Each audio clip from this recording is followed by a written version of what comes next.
Well, it's the start of another week down the shed. With a bit of luck, we might have it running towards the end of the week. I've had a bit of a clean up. Benches are nice and fresh. I'm going to get the whiteboard out, clean it down, write a new list, and try and get this thing running. Maybe this week she'll be a goer. That's the list. We'll start there and see what we can nail. And surely it's only getting closer to being ran and dynoed and ridden.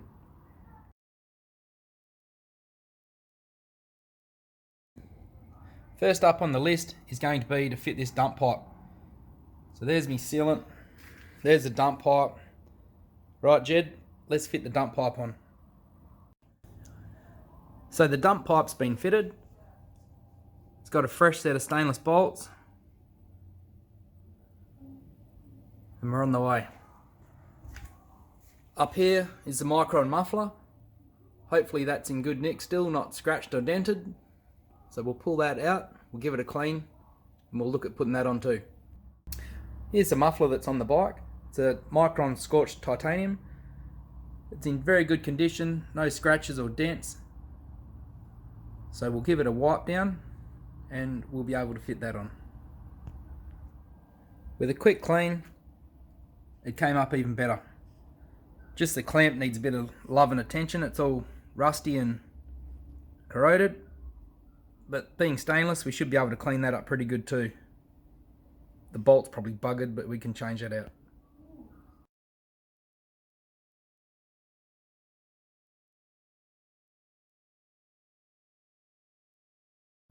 Finally, we've got the muffler on. Now it really looks like a motorbike. Next up, kick an easy goal, change that radiator cap, then move down the list. Right, on the list we've got the shifter linkage.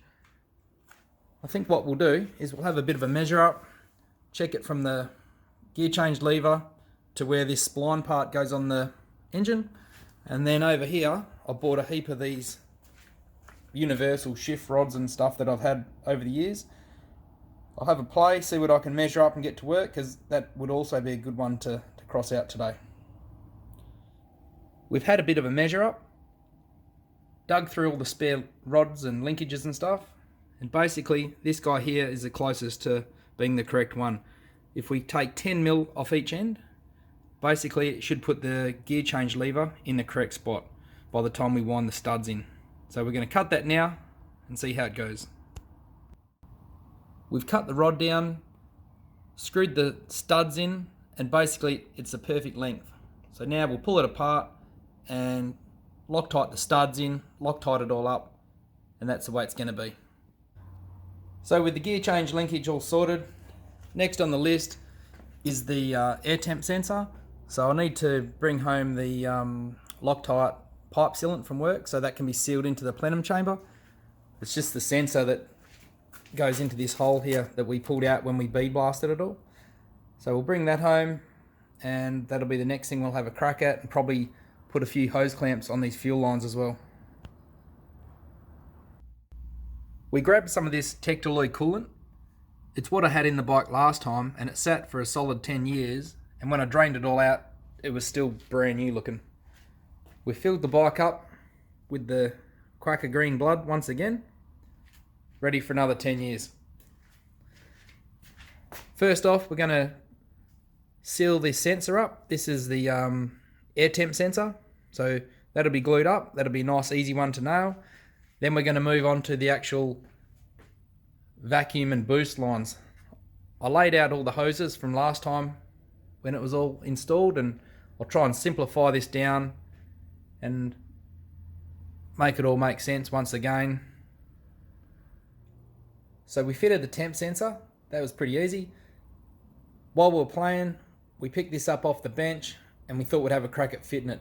The drama that I've run straight into is that where I've run the harness, it's right where this overflow tank, I suppose you'd call it, has to go. So not sure what I'm going to do about that. I'm going to have a little bit of a shuffle around and see if we can get it to go back to where it belongs, because that would be the simplest option. We'll see how we go. We'll see if we have any luck. We got the radiator overflow in there. We lifted the harness up. It was all able to be snuck in underneath the harness, but it's not all sorted at the moment.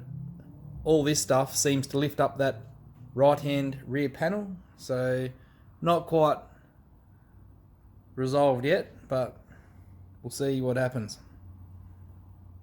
I've done some more shuffling around. It looks like it may just work. I need to keep shuffling stuff around, cable tying it down out the way. I reckon we'll just get away with it.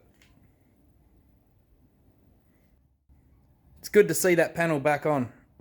Now I just need to run the hose from the overflow tank all the way up to the radiator, and that's done.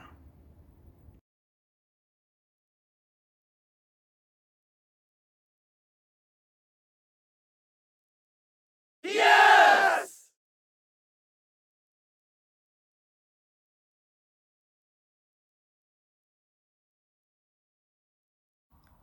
When we fitted the cover up, we know that it's all going to work.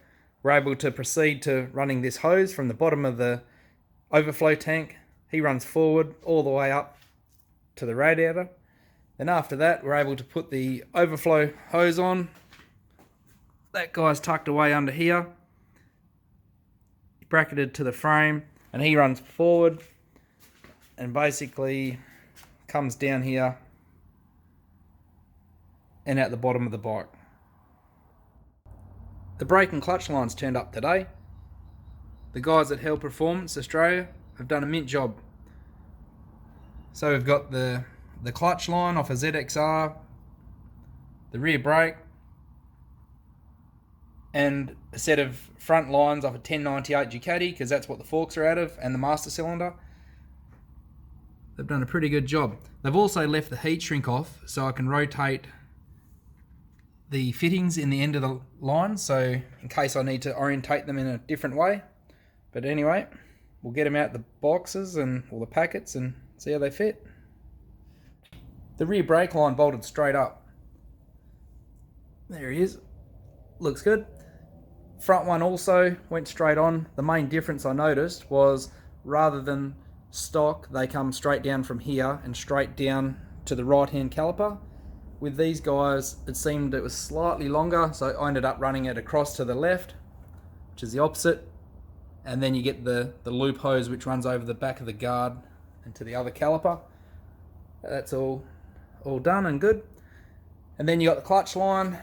I've got to make sure that this actually rotates when I turn the forks, that it doesn't hit into the ignition barrel there, but that should be pretty good.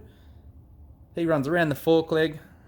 All this blue spaghetti's not there, that's just getting mocked up, but he follows this feed pipe, runs down the back of the engine and onto the clutch slave cylinder. Before I put the fluid in, I will get it put on the ground just to make sure that the bars will turn correctly and we're on a good thing before we fill them full of fluid.